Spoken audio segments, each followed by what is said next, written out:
three of us want the same thing, Spider. Uldren and his barons. Dead. I cannot wait to see how this ends. When the original Destiny launched back in 2014, it was met with a lot of excitement and initial praise because of its enjoyable gameplay and interesting world. But opinions on the game eventually changed when players found that there wasn't much else to it, with its thin story and limited content. Even after 2 expansions, things only started to turn around for the original Destiny a year later, when its 3rd expansion, the Taken King, was released, which saw significant changes to its gameplay and added enough content that fans would not only return to the game, but also stay around for the release of its last expansion, Rise of Iron. The release of Destiny 2 last year shared a similar story. The game was lauded for improving some of its predecessor's shortcomings, providing a more coherent and compelling narrative, as well as adding several quality of life improvements, while also being criticized for taking away some of the aspects that made the original so great, such as the removal of random rolls and the change to a more restrictive weapon system. Destiny 2 also faced an issue that its predecessor didn't: the lack of a proper endgame. There wasn't really any reason to keep playing once they cleared all the available content. And just like its predecessor, the first 2 expansions of Destiny 2 didn't do much to improve the issues it was facing. A year later, just like the Taken King with the original Destiny, Forsaken is promised to finally fix many of the issues that have plagued Destiny 2 since its launch.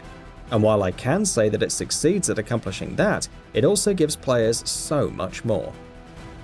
Starting the Forsaken expansion properly thrusts players into the middle of a jailbreak at the Prison of Elders, a place players of Destiny's House of Wolves expansion will remember, where fan-favourite character Cade 6 meets his untimely demise at the hands of Uldren Sov, the expansion's primary antagonist, and his Thrall of Scorn, the new group of enemies players will be facing in Forsaken. The Scorn, a group of mutated Fallen, are led by a group of 8 barons that have allied themselves with Uldren. Cade 6's death divides the remaining vanguard on whether they should pursue Sov and his Scorn or allow their comrade's death to go unanswered.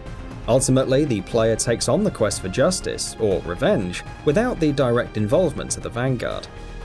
The rest of the campaign sees the player venture into the Tangled Shore, one of the new areas introduced with Forsaken, to hunt down each of the barons and eventually Sov himself.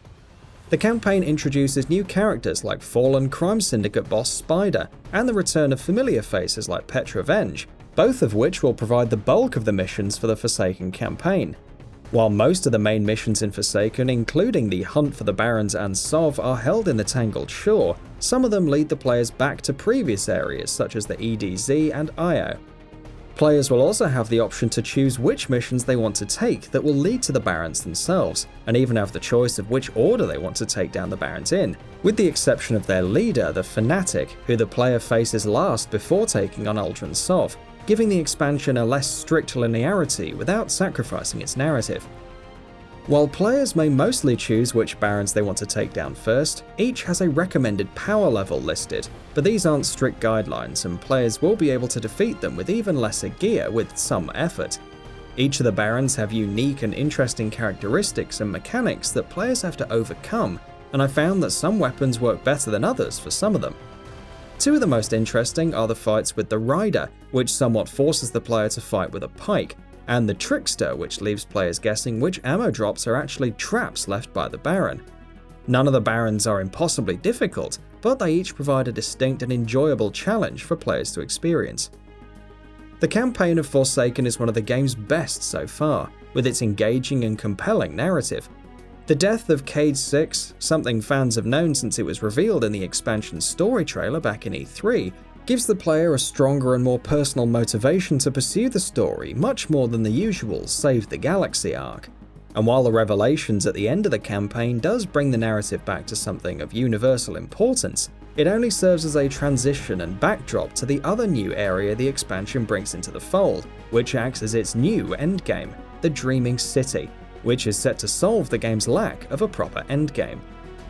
The Dreaming City not only plays host to Forsaken's new raid, The Last Wish, but it also provides a whole new endgame area for players to explore. The Dreaming City features new enemies to fight, places to discover, quests to complete and events to participate in, strikes to accomplish and a whole lot more. The new area is constantly changing as times go by, and players discover and clear more of its content. After the last Wish Raid was cleared for the first time, a new set of content was unlocked for everyone in the Dreaming City. The introduction of this constantly evolving endgame area gives players something to keep going back to and be part of, as more and more content is expected to be unlocked as time goes on. The release of Forsaken coincided with the return of many of the issues players were facing during the game's initial launch, namely its strict weapon system and its lack of a compelling endgame. With the release of Forsaken, Bungie also introduced a new patch, available for all players, that revamped the weapon system into something that may well be the best version the franchise has seen yet.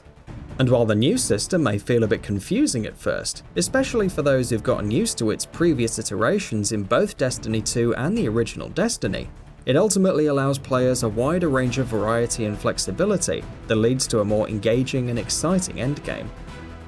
The old weapon system introduced when Destiny 2 first launched that involved 2 primary weapons, kinetic and energy, and 1 power weapon, limited loadouts drastically compared to how they were in the first game. It put many of the special weapons like shotguns, sniper rifles, and fusion rifles in the same slot as rocket launchers and grenade launchers, so players could no longer wield both a shotgun and a rocket launcher.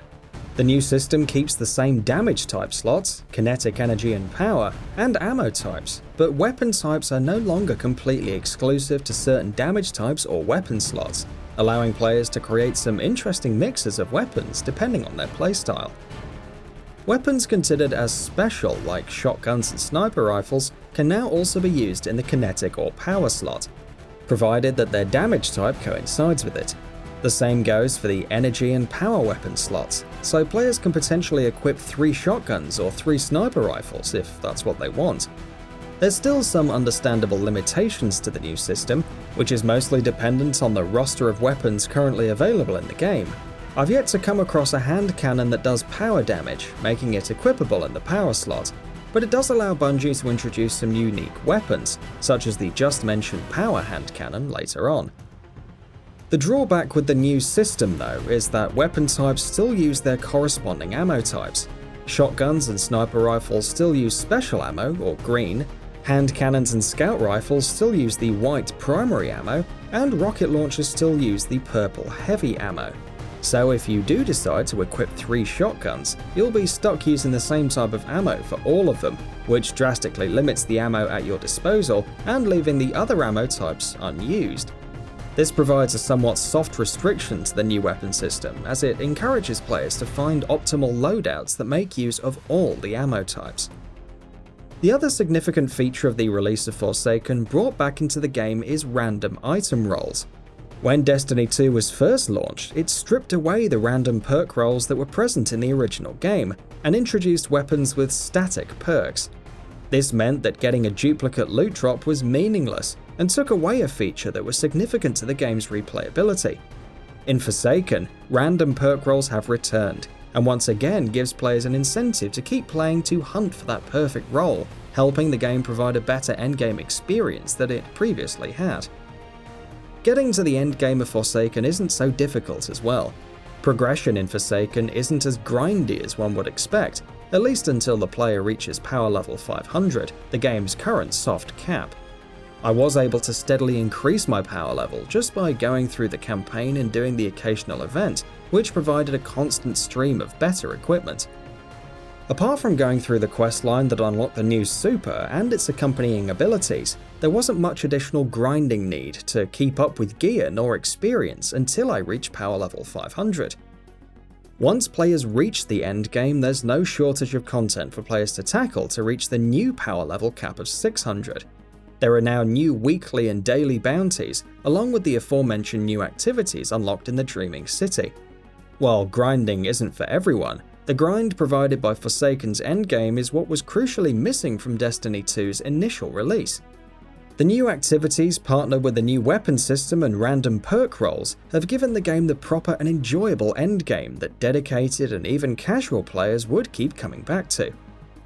Progressing into and throughout the endgame isn't the easiest of tasks though. All the enemies in the Dreaming City are above power level 500, and players who have just entered the area will find themselves initially struggling to keep up and survive. But with all the content the new area has to offer, players will also find themselves steadily overcoming the difficulty curve of the Dreaming City. It's pretty safe to say that Forsaken is to Destiny 2 as the Taken King was to the original Destiny. The release of Forsaken and its accompanying changes has finally brought Destiny 2 into a place that players, old and new, as well as hardcore and casual, will be able to easily enjoy. It provides one of the best narratives the franchise has ever given us, and the wealth of content available in both the Tangled Shore and the Dreaming City will undoubtedly be more than enough for players to enjoy for quite a long time. And with the promise of even more content coming out in Year 2, Destiny 2 is in the best place it can be right now and for the months to come. And that wraps it up. If you like what we're doing, please consider subscribing to our channel. We upload new videos daily, so make sure you don't miss them by subscribing. We appreciate your support and we thank you for checking us out.